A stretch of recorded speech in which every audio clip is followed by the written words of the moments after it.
Hello, good morning. देखिए, इसके पहले पढ़ रहे थे अयोध्या सिंह उपाध्याय हरिऔध की प्रिय प्रवास के कुछ अंश पवन दूतिका शीर्षक से। इसमें अब आगे पढ़ेंगे। यहाँ तक पढ़ा था धीरे धीरे मधुर रौ से मुग्ध हो बजाना। अब इसके आगे पढ़ेंगे। तू देखेगी जलद तन को जा वहीं तदगता होंगे लोने नैन उनकी ज्योति उत्कीर्णकारी। मुद्रा होगी वर वदन की मूर्ति सी सौम्यता की। सीधे साधे वचन उनके सिक्त होंगे सुधा से।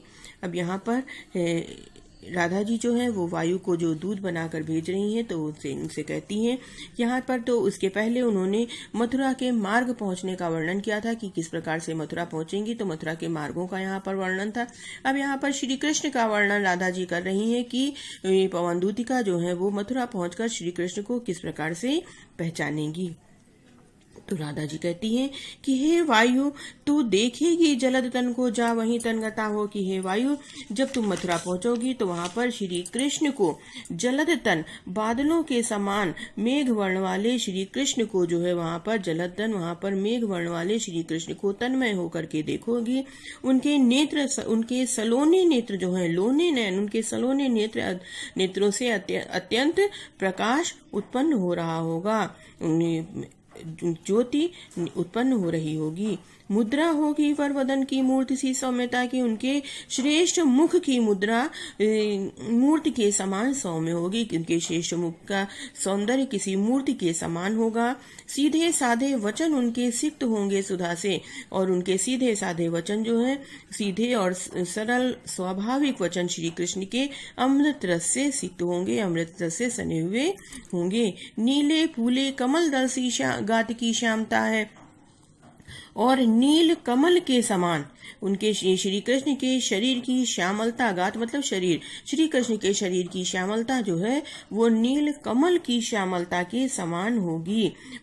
और पीला प्यारा वसन कटी में पहनते हैं फबीला, और वे कमर में प्यारा पीताम्बर पहनते हैं।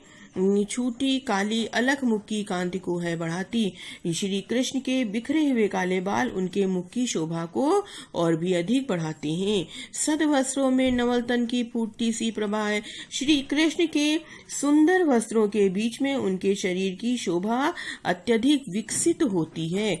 उनके सुंदर शरीर के बीच में नवल तन की फूटती सी प्रभा है। श्री कृष्ण के शरीर की शोभा और भी अधिक विकसित होती है। ठीक है। अब इसके बाद यहाँ पर उसके आगे पढ़ाना है, यहाँ तक कि श्री कृष्ण के सौंदर्य और आकर्षकशाली उनके शरीर का वर्णन कवि ने किया हुआ है। उपमा अलंकार है, ठीक है, श्रृंगार रस है। अब उसके आगे का पढ़ेंगे।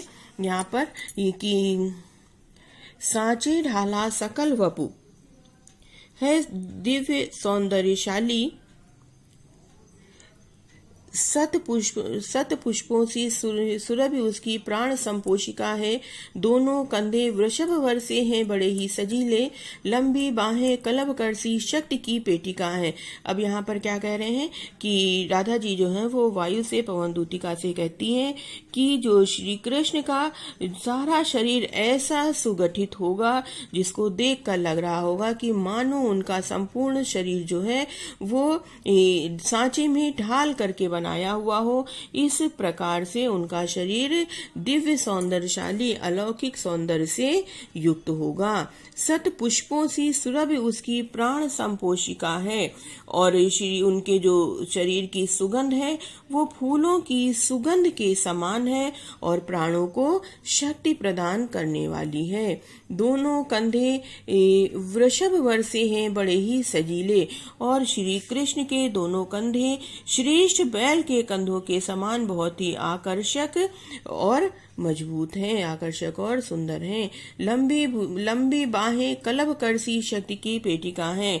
उनकी लंबी लंबी भुजाएं जो है, लंबी लंबी बाहें जो हैं वो हाथी की सूंड के समान लंबी तथा शक्ति की पिटारी हैं। राजाओं सा सिर पर लसा दिव्य आपीड़ होगा, शोभा होगी उभय श्रुति में स्वर्ण के कुंडलों की। नाना रत्ना कलित भुज में मंजु के यूर होंगे, मोती माला लसित उनका कम्ब सा कंठ होगा। और इसके आगे कह रहे हैं कि राजाओं सा सिर पर लसा दिव्य आपीड़ होगा। आपीड़ मतलब मुकुट। तो यहाँ पर जो है उनको बता रहे हैं कि उनके सिर पर जो है वो राजाओं के समान अत्यधिक सुंदर मुकुट सुशोभित हो रहा होगा। शोभा होगी उभय श्रुति में स्वर्ण के कुंडलों की। और उनके उभय मतलब दोनों, उनके दोनों कानों में सोने के कुंडल सुशोभित हो रहे होंगे। उनके दोनों श्रुति मतलब दोनों कानों में सोने के स्वर्ण कुंडल जो है वो सुशोभित हो रहे होंगे। नाना रत्ना कलित भुज में मंजु के यूर होंगे, और उनकी भुजाओं में अनेक रत्नों से युक्त मंजू के यूर होंगे। भुज मतलब उनकी भुजाओं में, उनकी भुजाओं में अनेक रत्नों से युक्त सुंदर बाजूबंद बंधे हुए होंगे। और उनका कंठ जो है मोती माला लसित उनका कम्ब सा कंठ होगा।